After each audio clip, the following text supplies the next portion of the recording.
Shalom Bapak Ibu Saudara, berjumpa kembali di dalam renungan pada hari ini.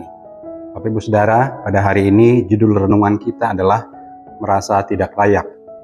Ya, kebenaran firman Tuhan sama-sama kita membaca dari Lukas 15 ayat yang ke-21. Di sana dikatakan, kata anak itu kepadanya, "Bapa, aku telah berdosa terhadap sorga dan terhadap Bapa. Aku tidak layak lagi disebutkan anak Bapa."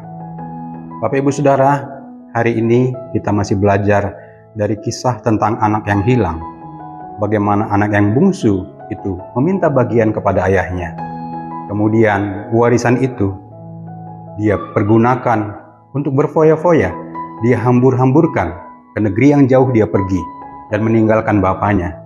Sampai akhirnya kehidupannya terpuruk dan dia akhirnya menjadi seseorang yang hina yang ada di kandang babi.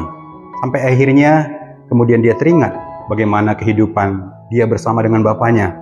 Akhirnya timbul kerinduannya dan dia bangkit kembali. Sebagai tanda dia mau pulang ke rumah bapaknya. Bapak Ibu Saudara, kemudian apa yang terjadi? Dia kembali ke rumah bapaknya.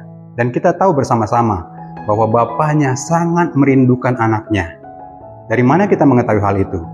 Karena dikatakan oleh firman Tuhan ketika anaknya itu sudah kelihatan dari jauh, bapaknya itu segera datang, mengejar anaknya, kemudian memeluk dan menciumnya.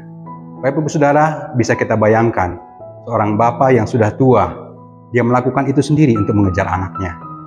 Seharusnya dia mempunyai banyak bawahan. Dia bisa saja memerintahkan seorang bawahannya untuk menjemput anaknya.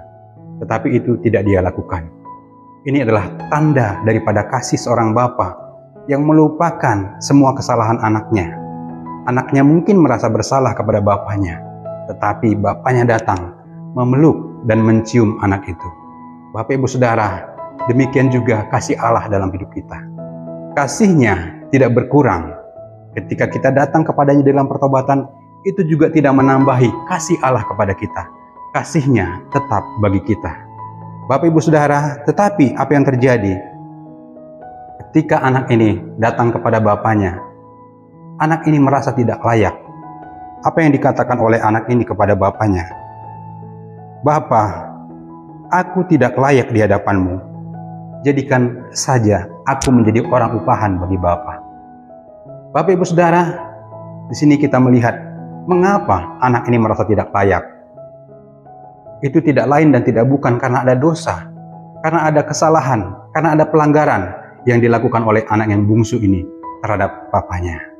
Mengapa ini bisa terjadi, Bapak Ibu Saudara? Sedangkan papanya sudah memaafkan dia, sudah menerima dia. Ini karena anak itu sudah kehilangan identitasnya. Dia tidak merasa layak lagi di hadapan bapaknya. Bapak Ibu Saudara, hari ini kita belajar bahwa kita adalah anak-anak Allah. Kita bukan lagi budak. Karena itu kita tidak perlu takut. Kita harus mengerti identitas kita di hadapan Tuhan. Sebab firman Tuhan katakan di dalam Roma 8 ayat 15. "Sebab kamu tidak menerima roh perbudakan yang membuat kamu menjadi takut lagi, tetapi kamu telah menerima roh yang menjadikan kamu anak Allah. Oleh roh itu kita berseru, ya Abah, ya Bapa." Hari ini kita belajar Bapak Ibu Saudara bahwa identitas kita sudah pasti adalah anak-anak bagi Allah kita. Jadi jangan pernah takut, jangan merasa tidak layak di hadapan Tuhan. Ketika kita mengakui segala kesalahan kita, segala dosa kita, maka Allah dengan kasih-Nya yang tetap itu menerima kita apa adanya. Biar kebenaran firman Tuhan ini menjadi berkat bagi kita pada hari ini. Selamat beraktivitas. Tuhan Yesus memberkati.